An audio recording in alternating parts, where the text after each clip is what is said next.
You're the kind of guy women date before they meet the one they actually want. She said while texting some guy from her gym. So I told her I hoped he was everything. I wasn't and left her. Now she's the ex he pretends never existed. Hey viewers, before we move on to the video, please make sure to subscribe to the channel and hit the like button if you want to see more stories like this. Thanks. I used to think that when someone loved you, they wanted to make your life easier. Not perfect, just easier. You'd come home from work, talk about your day, laugh a little, and even if things were rough, you felt like you were on the same side. That's how it was with Laya at the start. She had this energy that filled every room she walked into. Confident, quick with comebacks, never dull. When we met, she said she liked that I was steady. Her word, not mine. I work as a mechanical engineer. Decent pay, stable hours, nothing glamorous. I didn't mind being the calm one next to her intensity.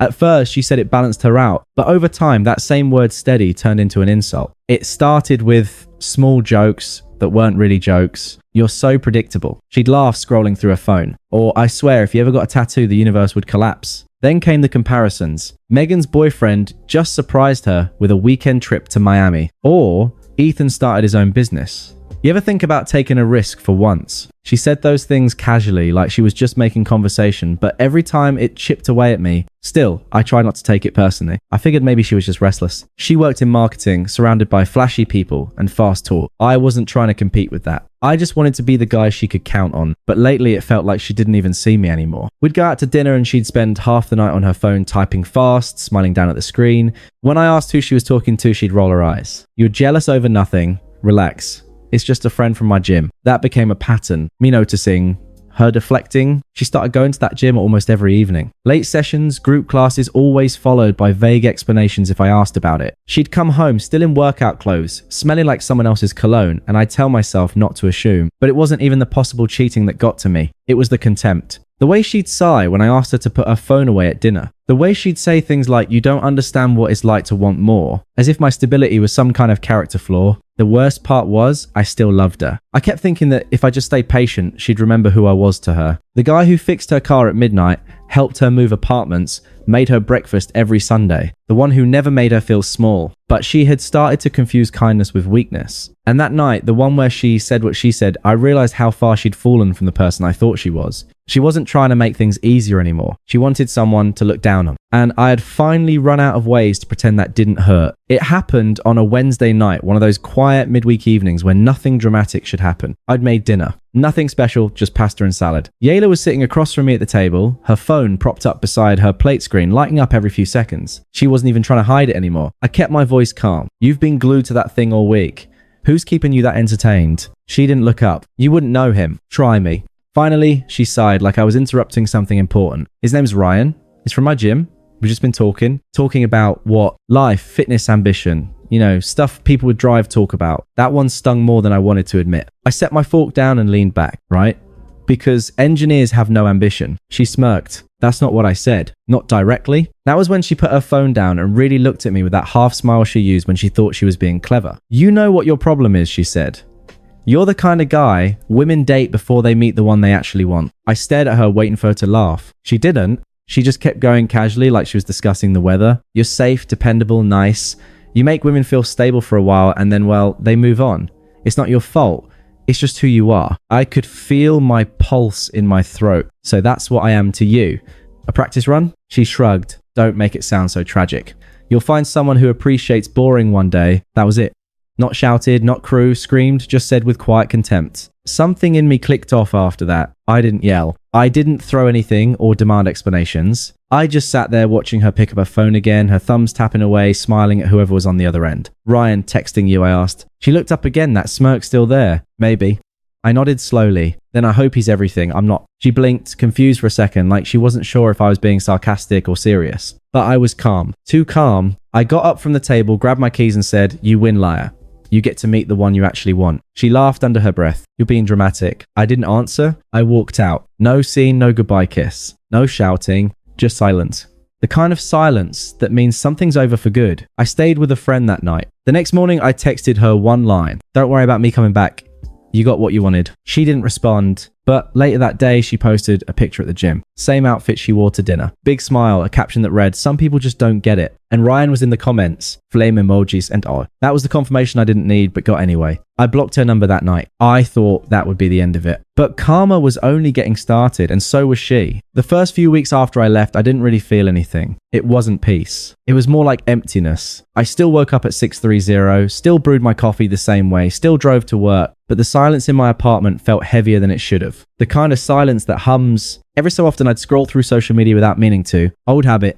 That's how I saw her posts. Leia didn't waste a single day pretending she was heartbroken. The very next week, she was tagging herself at rooftop bars, gyms, brunches, always smiling, always surrounded by people I'd never met. And Ryan, he was in almost every picture now. The gym guy, the captions were the same kind of thinly veiled jabs you'd expect. Energy attracts energy. Some people just can't keep up. Finally with someone who makes me feel alive. Each one hit like a small punch. Not because I missed her, but because of how fake it all looked. She was trying way too hard to prove she was happy. So I went the opposite direction. I stayed offline. I started taking more shifts at work, enrolled in a night course for my certification upgrade, and picked up running again. It wasn't a transformation montage. No glow up, no revenge body, no cinematic moment. Just a quiet return to myself. Funny thing is when you stop chasing closure, it starts chasing you. 2 months later, one of Hila's friends, Claire, messaged me out of nowhere. We weren't close, but she always seemed to have more common sense than Hila's other circle. She wrote, "I know it's not my business, but you were right about her." I didn't reply at first, but she kept going. Ryan's a nightmare.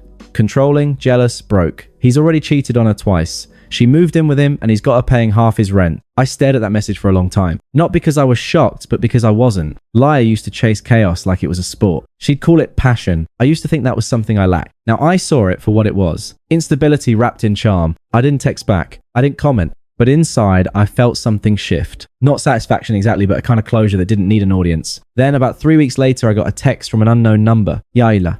"Hey, I know you probably don't want to hear from me, but can we talk?" I ignored it. A few hours later, "Yila, it's not what you think. Things just got complicated. I just want to explain." The next day, "Yila, wow.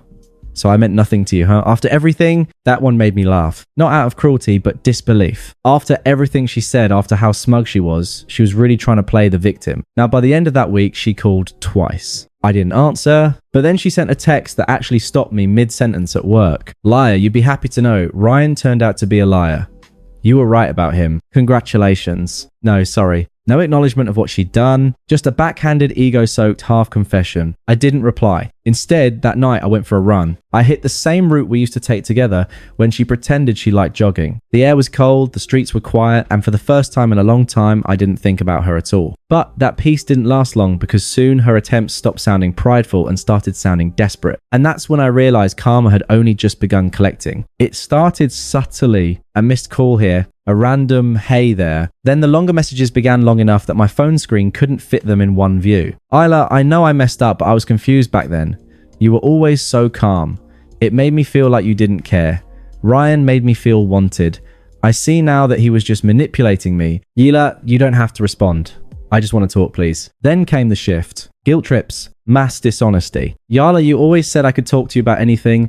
Guess that was a lie too. Yala, you're really going to pretend we didn't have something real. Wow. Yila, do you even care that I got hurt?" I didn't respond to a single one. By week 3, she stopped pretending to be humble. "Yila, you think you're better than me now. You're not. You're still the same boring guy. Yila, whatever. Ryan's already been trying to get me back anyway. You were just a chapter." That was almost funny. I could practically hear her pride cracking in real time. But then she crossed the line. I came home one evening to find her waiting by my building. She was standing near the steps, arms folded, looking smaller than I remembered, hair unkempt, mascara, smudged phone in hand. "Wow," she said when she saw me. "You really weren't going to answer, were you?" I kept my tone even. No, I wasn't. She gave this bit a little laugh. "You're really going to act like you're too good for me. Now, I'm not acting." That got under her skin. She stepped closer. "So, what, you're just done? You're not even curious about what happened?" "I already know what happened. You left for someone better. Turns out he wasn't. End of story." Her expression cracked. The smirk she always wore twitched trying to hold. "That's not fair. You don't even understand what he did." "Yila," I said quietly, "I don't care what he did. I'm not him. I stopped being part of your story the moment you told me I was the guy women date before they find the one they want." Her face went pale. I could see the memory hit her. The smug way she'd said it, the little smirk that night. "I didn't mean it like that," she whispered. "Yeah," I said. You did. There was a pause. The kind that makes every sound in the world feel loud. Then she tried again softer. Can we at least get coffee or something just to talk? We don't have to make it weird. No liar. I don't think coffee would change anything. She exhaled, frustrated, then said it. The thing that showed me exactly who she still was. You'll regret this. You think I need you? I'm just trying to be nice. I smiled slightly. You've never done anything nice that didn't serve you first. She froze for a second, then scoffed. You're not even worth arguing with. Then don't.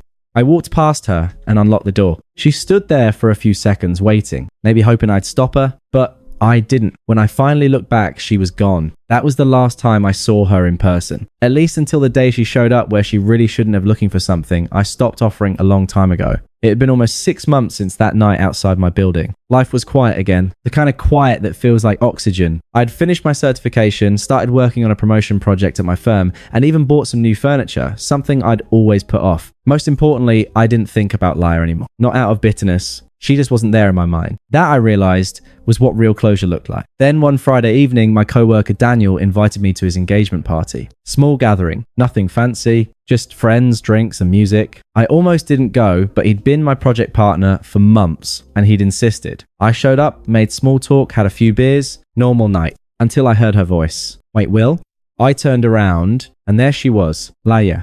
She looked different, not in the superficial sense. She was still attractive, but the energy was gone. She looked tired, almost brittle. She was standing with one of Daniel's fiance's friends. That's how small the world can get when karma is working overtime. Her eyes widened like she hadn't expected me to actually turn around. Hey, she said, forcing a smile. Wow, you look good. Thanks, I said evenly. How have you been? She let out a nervous laugh. Could be better? I nodded. Yeah, I heard. Her smile faltered. From who? Claire. Of course she'd tell you, she muttered. She always loved meddling. Then quickly, as if to defend herself, she added, it's not as bad as she makes it sound. Ryan and I, well, we're not together. Haven't been for a while. He turned out to be a jerk, but you probably knew that. I didn't reply. She filled the silence fast like she couldn't stand it. You know, seeing you here feels weird. Full circle maybe? Like maybe we could start over? Just as friends? I miss how easy things were with you. There it was. The nostalgia angle, the rewrite of history. I took a slow sip of my drink, then said, you missed the version of me that tolerated disrespect. That version doesn't exist anymore. Her face froze. Wow, she said softly. So you're just cold now? No, I said. I'm just done explaining why I deserve better. She blinked, her composure breaking a little. You think you're better than me now? I don't think about you at all, I said. That hit harder than anything else I could have said. You could see it in her eyes. The panic. The realization that her words no longer carried weight. She tried to recover. You don't have to be cruel. I'm not. I'm just being honest. You told me I was the guy women date before they meet the one they actually want. You were right. You just didn't realize I'd stopped waiting to be chosen. That silence again. The one that makes even music sound far away. She swallowed hard, then muttered, you really changed. I smiled faintly. No, Laya.